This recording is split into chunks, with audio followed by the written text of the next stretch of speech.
Assalamualaikum warahmatullahi wabarakatuh. Selamat siang anak-anak. Untuk mengawali pembelajaran kita pada siang hari ini, alangkah baiknya kita awali dengan doa. Untuk Iba, silakan dipimpin doanya.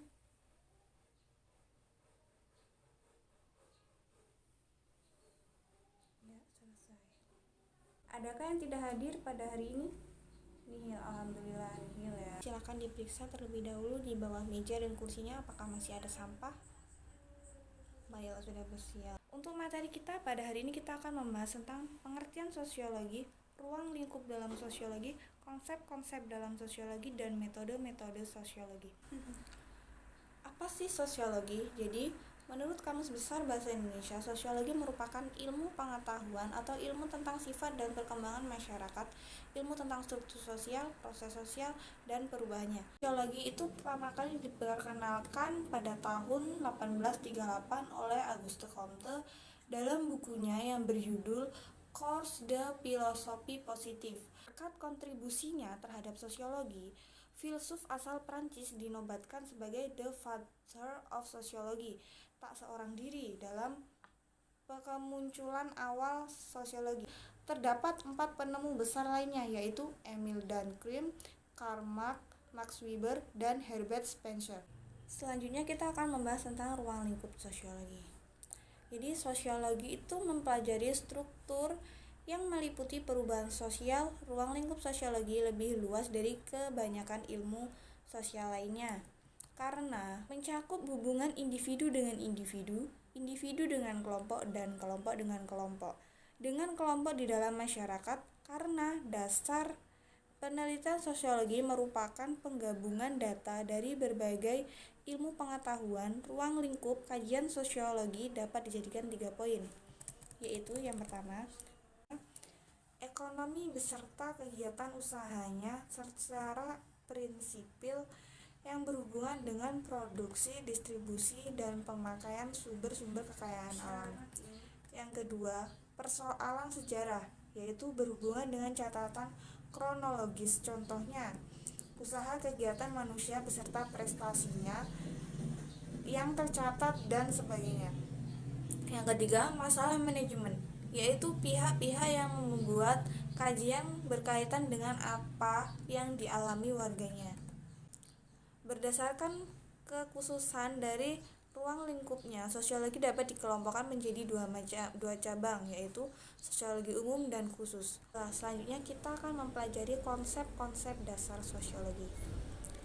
Menurut Pidarta dalam jurnal Landasan Sosiologis dalam Pendidikan oleh Satriadin, sosiologi adalah ilmu yang mempelajari hubungan antara manusia dalam kelompok-kelompok dan struktur sosialnya. Jadi ada 10 konsep dasar sosiologi. Yang pertama, struktur sosial. Struktur sosial yaitu keseluruhan dari unsur pokok dunia sosial. Konsep ini meliputi kaidah-kaidah atau norma sosial, lembaga sosial, dan lapisan sosial. Yang kedua, ada sistem sosial. Konsep ini merupakan proses terstruktur yang menunjukkan hubungan sosial individu dan kelompok dalam sistem lingkungan yang lebih luas. Proses sosial. Konsep ketiga adalah proses sosial. Konsep ini diartikan sebagai pengaruh timbal balik dalam masyarakat. Yang keempat ada lembaga sosial. Konsep lembaga sosial atau pranata sosial merupakan hubungan antara nilai dan norma untuk mewujudkan kehendak sosial. Yang kelima ada organisasi sosial. Konsep dasar ini cukup mirip dengan lembaga sosial. Organisasi sosial adalah hubungan kerjasama antara individu yang mengorientasikan pola perilaku anggota untuk mencapai tujuan bersama. Selanjutnya ada perubahan sosial. Perubahan sosial adalah perubahan dalam struktur dan lapisan sosial serta hubungan di dalamnya yang terjadi dalam kurun waktu tertentu. Selanjutnya, individual. Konsep individual diartikan sebagai hubungan sosial yang terjadi antar pribadi dengan pribadi lainnya dalam kehidupan masyarakat. Selanjutnya ada masyarakat. Jadi, masyarakat atau society, konsep ini dapat diartikan sebagai kelompok manusia yang hidup bersama untuk berinteraksi dan mencapai kepentingan bersama. Selanjutnya yang ke-9 ada kelompok. Kelompok merupakan himpunan masyarakat atau sekumpulan individu yang saling berinteraksi satu sama lain. Hubungan kelompok sosial bisa menimbulkan integrasi sosial dan konflik sosial. Yang terakhir ada komunitas. Komunitas merupakan kumpulan individu yang berinteraksi di dalam daerah tertentu. Biasanya komunitas memiliki kesamaan visi, hobi, dan kepentingan lainnya. Ya, jadi sebelum kita melanjutkan untuk materi selanjutnya, apakah ada yang ingin ditanyakan dari materi sebelumnya? Ya, bagaimana Wafa? Bagaimana pertanyaannya? Ya, baiklah, terima kasih, akan dijawab. Pertanyaan yaitu bagaimana contoh sosiologi yang mempelajari tentang hubungan antara kelompok yang satu dengan kelompok lain. Jadi begini, contohnya konflik antar etnis yang terjadi di Kalimantan beberapa tahun silam. Hubungan antar etnis yang vertikal jelas bersifat konfliktual. Jadi hubungan tersebut merupakan bentuk relasi antar kelompok masyarakat. Sosiologi dapat mengkajinya dari beberapa dimensi, misalnya dari dimensi identitas, di mana kedua kelompok tersebut menggunakan identitas etnis untuk saling bermusuhan. Jadi begitu. Bagaimana Ufa? Apakah sudah paham? Baik, selanjutnya kita akan membahas tentang metode-metode dalam sosiologi.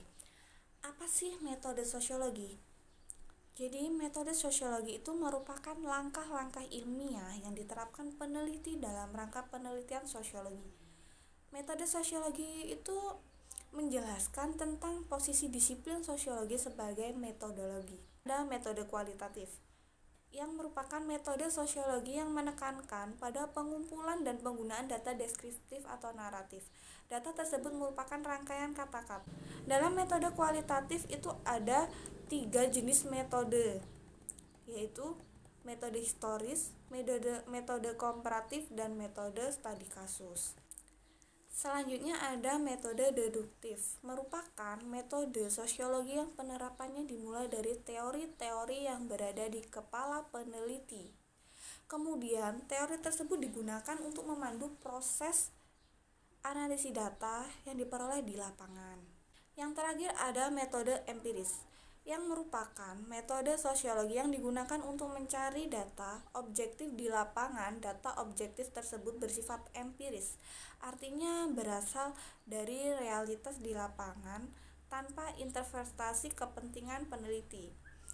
Peneliti itu adalah manusia yang dalam ilmu sosial memiliki kemampuan menginterpretasi realitas sesuai dengan kepentingannya. Metode empiris berupaya menjaga data agar steril dari kepentingan subjektif peneliti. Baiklah, jadi itu materi yang kita bahas pada hari ini. Bagaimana anak-anak, apakah sudah paham? Sudah, baiklah. Jadi anak-anak sudah paham semua ya. Jadi sekarang ibu yang ingin bertanya kepada anak-anak. Ya, Iba, apakah perbedaan metode kualitatif dan metode kuantitatif? Jelaskan.